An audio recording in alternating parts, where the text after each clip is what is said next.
ngasi aina unajariba misak asi ꯑꯩꯈꯣꯏꯒꯤ ꯍꯟꯗꯛꯀꯤ 2020ꯒꯤ Board of Secondary Education Manipur na lauba High School Living Certificate Examination da mapan suba position da lakraba yaifabo oinam gani ahanbada yaifabo oinam da ina hangjagada wahangsi ming leifam ima babagi ming amasung school na singbagi ming adu samlapna thambiyo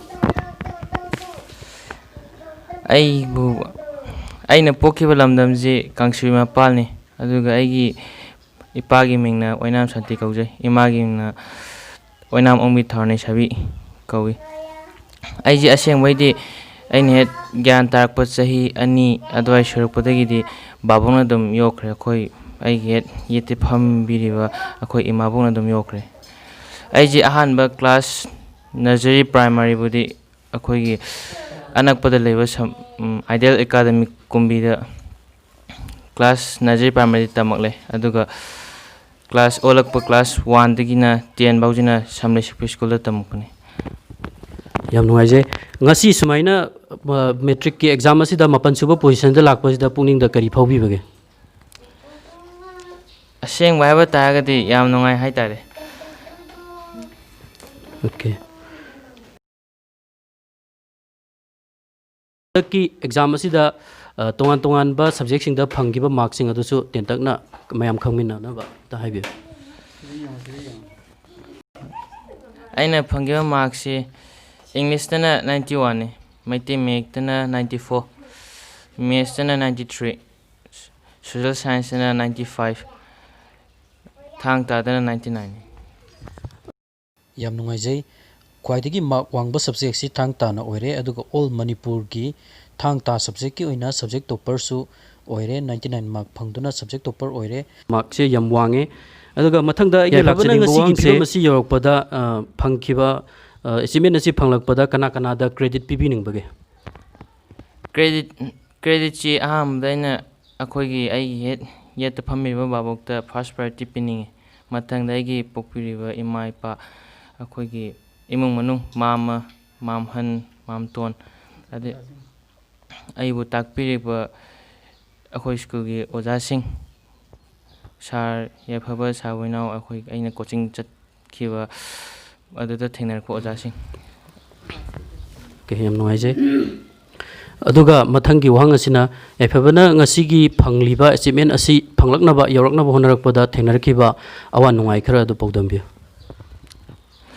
awan nungai ji lairik pawa hai ji dum nungju nungai wai adum haidi hotnarakpada kokchu khara changmane wabri wai adu nungai bana ayamane hai tare nungaina kokchi khara nungaina pabjina changba khara nungaina nungaina dum pare okay mathangda aina hangjning base nomada pung kya mukti lairik pabi aiji pung 3 approx pai nomada 7 hours kumba paibako aduga hujiki matamda satra singjina tuition chatnariba taunariba mayam sing ase phaina khanbibra natraga puningda kari phobibage adu samlapna thambi tuition chatpaji angle yengnarabudi phabajlai phatabjlai haidi school gi tuition chatpajina school omda khara nathairakpaju lae adubu tuition chatpaji phatte de haiba de maramdi school da khang tabdu tuition da hangbagi chance amde laya da tuition chatpaji dum phayena haini okay tangda isagi punsida hujik phawbada khwaidagi nungaijakiba penjakiba mikup ase karamba mikup na oibiki nungai gi baji aina handak paikha haidok phaji sijima yam nungai re aduga aina class 9 karakpada state level triples ki science ki toppa ta dana outstanding phamudum ju yam nungai gi okay punsida topa tongan tongan ba tawdo kaya competition kaya dasu medal lawba aduga topper oiba kaya amasu laikre aduga handaki metric ki exams da su mapan su position da lakpi ki bani yaifebegi punsi gi pandam asi karino aduga mathangi class 11 gi karakpa matam da karamba subject lawbi ge khanbiri karamba line da sapi ge khanbiri aigi pandam ji medical line da changni try happy tongni aduga ai subject ki science stream do isat ken khale punsi gi pandam da su happy punsi gi pandam ji aseng bai dai ji scientist ko moidina ꯑꯅꯧ ꯑꯅꯧꯕ ꯊꯤꯖꯤꯟꯅꯒ ꯑꯩꯈꯣꯏꯒꯤ ꯁꯃꯥꯖꯁꯤꯕꯨ ꯈꯔ ꯆꯥꯎꯈꯠꯅꯕ ꯃꯑꯣꯡꯗ ꯍꯣꯠꯅꯅꯤꯡꯕꯅꯦ ꯑꯗꯨꯗꯨꯕꯨ ꯁꯦꯟ ꯊꯨꯝꯁꯤꯅ ꯋꯥꯠꯀꯗꯕꯅꯤꯅ ꯍꯥꯟꯅ medical ꯂꯥꯏꯟꯗ ꯆꯪꯅꯤꯡꯕ. ꯌꯥꯝ ꯐꯖꯕ ꯋꯥꯈꯜꯂꯣꯟꯅꯤ. ꯑꯗꯨꯒ ꯇꯨꯡꯒꯤ ꯍꯧꯔꯛꯂꯤꯕ ꯁꯥꯇ꯭ꯔꯁꯤꯡ ꯃꯍꯩꯔꯣꯏꯁꯤꯡꯗ ꯌꯥꯏꯐꯕꯒꯤ ꯁꯥꯏꯠꯇꯒꯤ ꯀꯔꯤ ꯀꯔꯤ ꯑꯦꯗꯚꯥꯏꯁ ꯑꯣꯏꯔꯕꯁꯨ ꯀꯔꯤ ꯀꯔꯤ ꯍꯥꯏꯕꯤꯅꯤꯡꯕ ꯀꯔꯤ ꯀꯔꯤ ꯂꯩꯕꯒꯦ ꯑꯗꯨ ꯍꯥꯏꯕꯤꯌꯨ. ꯍꯥꯏꯒꯗꯕ ꯍꯥꯏꯕꯨ ꯉꯝꯒꯦꯅ ꯈꯜꯂꯒꯗꯤ ꯑꯗꯨꯝ ꯉꯝꯅꯤꯅ ꯈꯜꯂꯤ. ꯑꯗꯨꯅ ꯑꯩꯈꯣꯏꯅ ꯀꯩꯅꯣꯝꯃ ꯐꯪꯒꯦ ꯍꯥꯏꯇꯥꯔꯒꯗꯤ ꯍꯥꯟꯅ ꯉꯝꯅꯤꯅ ꯈꯟꯕꯅ ꯃꯔꯨ ꯑꯣꯏꯅ ꯈꯜꯂꯤ. ꯌꯥꯝ ꯐꯖꯩ. ꯑꯩꯈꯣꯏꯅ ꯍꯥꯟꯅ ꯉꯝꯅꯤ ꯍꯥꯏꯅ ꯈꯟꯕꯁꯤ ꯃꯔꯨ ꯑꯣꯏ. ꯉꯝꯃꯣꯏꯅ ꯈꯟꯈꯤ ꯇꯥꯔꯗꯤ ꯑꯗꯨꯝ ꯉꯝꯃꯔꯣꯏ. ꯑꯗꯨꯅ ꯀꯔꯤꯒꯨꯝꯕ ꯃꯥꯏ ꯄꯥꯛꯄ ꯑꯃ ꯐꯪꯅꯕꯒꯤꯗꯃꯛꯇ ꯀꯟꯐꯤꯗꯦꯟꯁ ꯂꯩꯅ ꯉꯝꯅꯅꯕ ꯍꯣꯠꯅꯕ ꯍꯥꯏꯕꯁꯤ ꯌꯥꯝꯅ ꯃꯔꯨ ꯑꯣꯏ ꯍꯥꯏꯕꯁꯤ ꯌꯥꯏꯐꯕꯅ ꯐꯣꯡꯗꯣꯛꯄꯤꯕꯅꯤ. ꯃꯊꯪꯗ ꯑꯩꯈꯣꯏ ꯌꯥꯏꯐꯕꯒꯤ ꯑꯄꯣꯛꯄꯗ ꯑꯃꯨꯛ ꯂꯥꯛꯆꯒꯦ. ꯌꯥꯏꯐꯕꯅ ꯉꯁꯤ ꯑꯩꯈꯣꯏꯒꯤ ꯃꯅꯤꯄꯨꯔꯒꯤ ꯕꯣꯔꯗꯅ ꯂꯧꯕ ꯑꯦꯛꯖꯥꯝ ꯑꯁꯤꯗ ꯃꯥꯄꯟꯁꯨꯕ ꯄꯣꯖꯤꯁꯟꯗ ꯂꯥꯛꯄ ꯑꯁꯤꯗ ꯀꯔꯤ ꯄꯨꯛꯅꯤꯡꯗ ꯐꯥꯎꯕꯤꯕꯒꯦ ꯍꯥꯏꯕꯗꯨ ꯇꯦꯟꯇꯛꯅ ꯊꯝꯕꯤꯌꯨ. ꯑꯩ ꯏꯆꯥꯅ ꯃꯦꯇ꯭ꯔꯤꯛ ꯊꯥꯔꯛꯄꯁꯤꯗ ꯑꯁꯨꯛꯀꯤ ꯃꯇꯤꯛ ꯅꯨꯡꯉꯥꯏ ꯍꯥꯏꯇꯥꯔꯦ. ꯌꯥꯝ ꯅꯨꯡꯉꯥꯏꯖꯩ. ꯑꯗꯣ ꯐꯤꯕꯝ ꯑꯁꯤ ꯏꯆꯥꯅꯨꯄꯥꯅ ꯉꯁꯤꯒꯤ ꯐꯤꯕꯝ ꯑꯁꯤ ꯌꯧꯔꯛꯄꯗ ꯁꯦꯟꯅꯕꯤꯔꯛꯄꯒꯤ ꯃꯑꯣꯡ ꯑꯗꯨ ꯇꯦꯟꯇꯛꯅ ꯑꯃꯨꯛ ꯊꯝꯕꯤꯌꯨ. ꯁꯦꯟꯅꯕꯤꯔꯛꯄꯁꯦ ꯑꯩꯒꯤ ꯏꯇꯩꯃ ꯌꯥꯏꯐꯕ ꯏꯆꯥꯅꯨꯄꯥꯒꯤꯗꯤ ꯃꯃꯥꯕꯣꯛ ꯃꯥꯅ ꯍꯦꯛ ꯀ꯭ꯂꯥꯁ ꯆꯍꯤ 2ꯗꯒꯤꯅ ꯀ꯭ꯂꯥꯁ 10 ꯐꯥꯎꯁꯦ ꯑꯗꯨꯝ ꯁꯦꯟꯅꯕꯤ. ꯑꯗꯨꯒ ꯑꯩꯈꯣꯏꯅ ꯃꯔꯛ ꯃꯔꯛꯇ ꯑꯩꯈꯣꯏꯅ ꯃꯥꯒꯤ ꯁꯄꯣꯔꯠ ꯈꯔꯗꯅꯤ ꯑꯩꯈꯣꯏꯅ ꯇꯧꯕꯤꯕ.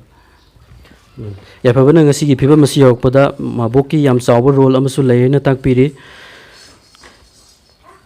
ꯑꯗꯨꯒ ꯃꯊꯪꯗ ꯑꯩꯈꯣꯏꯒꯤ ꯌꯥꯏꯐꯕꯒꯤ ꯑꯄꯣꯛꯄꯤꯗꯤ ꯉꯁꯤ ꯀꯔꯤꯒꯨꯝꯕ ꯈꯨꯗꯣꯡꯆꯥꯗꯕ ꯑꯆꯤꯟꯕ ꯑꯃ ꯂꯩꯕꯗꯒꯤ ꯌꯥꯎꯕ ꯉꯝꯗ꯭ꯔꯦ. ꯑꯗꯨꯕꯨ ꯑꯩꯈꯣꯏꯒꯤ ꯃꯃꯥ ꯁꯛꯂꯕ ꯄꯤꯛꯂꯤꯉꯩꯗꯒꯤ ꯌꯣꯛꯄꯤꯔꯛꯄ ꯃꯕꯣꯛꯇ ꯑꯃꯨꯛ ꯂꯥꯛꯆꯒꯦ. ꯉꯁꯤ ꯁꯨꯃꯥꯏꯅ ꯌꯥꯏꯐꯕꯅ ꯃꯥꯄꯟꯁꯨꯕ ꯄꯣꯖꯤꯁꯟꯗ ꯂꯥꯛꯄ ꯑꯁꯤꯗ ꯄꯨꯛꯅꯤꯡꯗ ꯀꯔꯤ ꯐꯥꯎꯕꯤꯕꯒꯦ?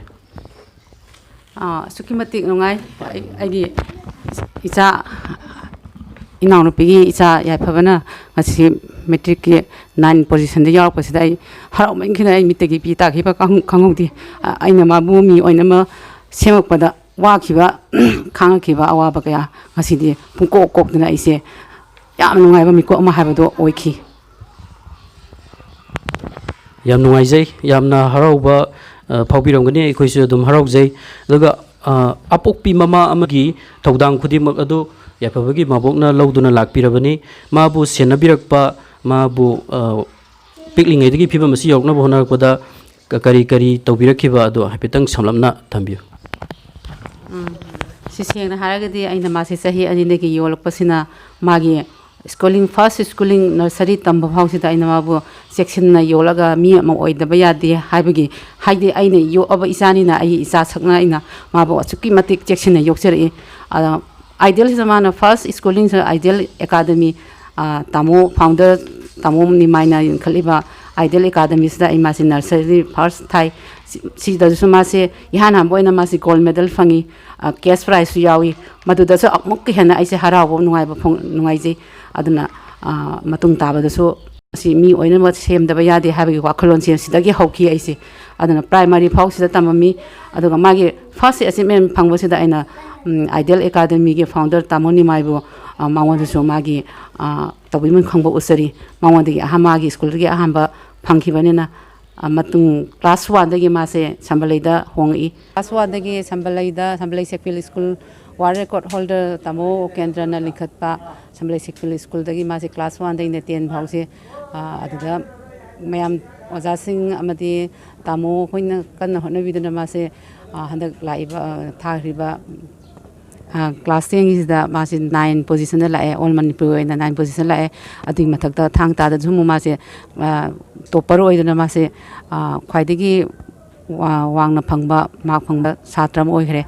ꯁꯤꯗꯁꯨ ꯑꯩ ꯌꯥꯝ ꯍꯔꯥꯎꯕ ꯐꯣꯡꯗꯣꯛꯏ. ꯑꯗꯨꯒ ꯃꯔꯨꯑꯣꯏꯅ ꯑꯩꯅ ꯁꯝꯕꯂꯩꯒꯤ ꯑꯣꯖꯥꯁꯤꯡ ꯑꯃꯗꯤ ꯐꯥꯎꯟꯗꯔ ꯇꯥꯃꯣ ꯑꯣꯀꯦꯟꯗ꯭ꯔ ꯃꯣꯏꯒꯤꯅ ꯀꯟꯅ ꯍꯣꯠꯅꯕꯤꯗꯨꯅ ꯏꯆꯥꯁꯦ ꯉꯁꯤꯗꯤ 9 ꯄꯣꯖꯤꯁꯟ ꯆꯠꯂꯛꯄꯁꯦ ꯃꯣꯏꯕꯨ ꯑꯩꯅ ꯍꯟꯅ ꯊꯥꯒꯠꯆꯔꯤ. ꯇꯥꯃꯣ ꯑꯣꯀꯦꯟꯗ꯭ꯔꯕꯨꯁꯨ ꯑꯃꯨꯛ ꯍꯟꯅ ꯏꯁꯄꯤꯁꯦꯜ ꯑꯣꯏꯅ ꯇꯥꯃꯣ ꯑꯣꯀꯦꯟꯗ꯭ꯔꯕꯨꯁꯨ ꯑꯩꯅ ꯍꯟꯅ ꯊꯥꯒꯠꯆꯔꯤ. ꯌꯥꯝ ꯅꯨꯡꯉꯥꯏꯖꯩ. ꯑꯗꯣ ꯃꯥꯕꯨ ꯑꯩꯈꯣꯏꯅ ꯄꯤꯛꯂꯤꯉꯩꯗꯒꯤ ꯌꯣꯛꯂꯛꯄ ꯃꯇꯝꯗ ꯌꯥꯝꯅ ꯂꯥꯏꯔꯤꯛ ꯐꯕ ꯁꯥꯇ꯭ꯔ ꯑꯃ ꯑꯣꯏꯅ ꯍꯧꯔꯛꯄ꯭ꯔꯥ ꯅꯠꯇ꯭ꯔꯒ ꯂꯝ ꯍꯦꯟꯕ ꯌꯥꯎꯔꯛꯄ꯭ꯔꯥ, ꯂꯥꯛꯅꯕ ꯐꯅꯕ ꯋꯥꯕ ꯑꯉꯥꯡ ꯑꯣꯏꯅ ꯇꯧꯔꯛꯄ꯭ꯔꯥ ꯑꯗꯨꯁꯨ ꯍꯥꯏꯐꯦꯠꯇꯪ ꯊꯝꯕꯤꯌꯨ. ꯁꯦꯡꯅ ꯍꯥꯏꯔꯒꯗꯤ ꯃꯥꯁꯦ ꯍꯦꯛ ꯍꯧꯕꯗꯒꯤꯅ ꯃꯥꯁꯦ ꯑꯐꯕ ꯁꯥꯇ꯭ꯔ ꯑꯣꯏꯅꯗꯤ ꯑꯗꯨꯝ ꯍꯧꯔꯛꯏ. मा lakna phanaba ngamdaba ngaksinaba satro ai haurakte adubu marakta angang oibagi ningai tawbaga kezaba adagi larik paada khara ningai chakri khara torpa matamda aina mabu nusirasu thamoida losilang ma se phuri phubadagi ngasi ma se phubadagi ma se mi orakpra haina khanje aduna mama mapa oibasina angang simbu luna chana tawribani haidana angang na hainingai induna ketho anbaside aidi pamjete mama bo amoina ana ngasi hawda ma bo aina senajar ko che ketho anba yawde puning da thamoide da suki mati nungsi ma se adubo hiram khodi mukta ma se kihenna chapane na hoji musu ma se sukchawa angoni hena chawa ma se hoji se aina kitang da haibna ma se kina khangna adum chatli aduna masida ai ga suki mati pen ba lejadi aina yoksama ma hi yale haibdo ngasi gi nimisna oirasa yam nungaijai ngasi aikoina Manipur Board of Secondary Education Manipur na lauba 2020 ge high school living certificate examination da mapan suba position da lakraba yaifabu inam ga unaduna awan nungai amdi wari watai tomba phangjabagi damakta asukimatik thagatchari aduga yaifabagi tungi punsi da toruba thabak singda maipakpo oibiu haiduna wish asi pijabagu loinana ngasi gi unajabagi thoramasi matang sida loisenjare. Makatana kanaraba information sing piba video sing amasung entertainment ki oiba funny video sing yengba phangbinabagi damakta SK Salairal Kubiba YouTube channel da sangbiraktuna subscribe to view amasung yengbiu aroibada amukahana punumakpu kurumjari.